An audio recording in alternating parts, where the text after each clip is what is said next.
Bam! I'm first. Alright guys, it is 3 in the morning and it's silver, baby, and it looks good.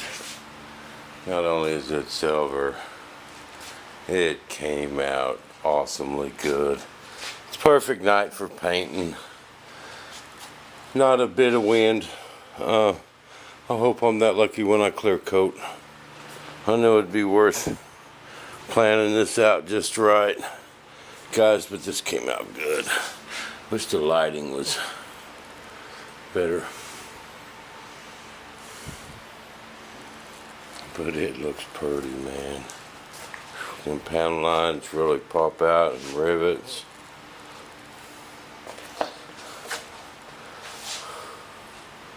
It looks good. Wings, fantastically awesome. Wait till this stuff's clear coated, guys. Oh yeah, it's gonna be pretty.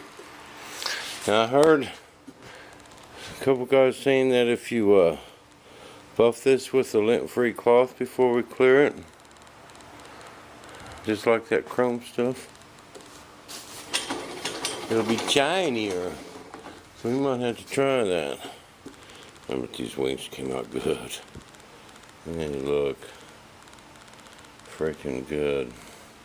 Well, I gotta clean up my guns yet, guys. And let the dogs out to potty. Had them trapped in the house. All the other little parts been painted. They're already in the house. Everything but the drop tanks. I've still got to put the rivets on them.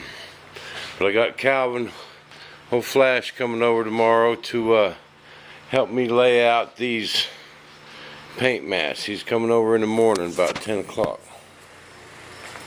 And I just wanted to be sure and have this stuff done. And I had the garage full, and that's alright, the jet's most important. What'd you think, Ollie? Not one bug. Not one bug is in this. Not one grain of dirt. And it is smooth, baby. Whew. This is gonna look good. You know, if something comes into clear coat, you know, we can wet sand and buff. This silver is really important to get smooth. Because you can't wet sand silver before you clear it, like you can red, blue, or white, any other color, because it'll streak up and get black, just get nasty looking. You cannot touch silver with a bit of sandpaper. So it has to come out good. And basically, you know, you can't lay a super wet coat of silver. You'll get that black. What happens, guys, is these metal flakes stand up and they bunch together when you get it too wet.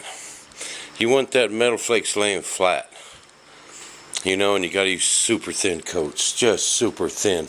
Otherwise you get it on too wet. And it'll just, you know what silver does when you get it on too wet? It gets blacky looking and swirls, and that's because the flakes are standing all different directions and bunched together, standing up instead of laying flat. Is why it does that. So it's just a series of mist coats. You know, there is probably two coats. The first one, you know how I do that first one, right? Okay, I ain't gonna count that one. You know, spray both sides, just dust it, let it set, spray a coat on it, come over, spray the coat on everything, let it set for 30 minutes, and then came back and gave it a good coat. Still a good light coat, just a couple coats of dusting, you know. Just dust it, the whole thing, and then come back and do it again, you know, with it all still wet, but you just don't want to, bam, lay a wet one on there. You'll be in trouble. You want to stay away from that anyway with airplanes.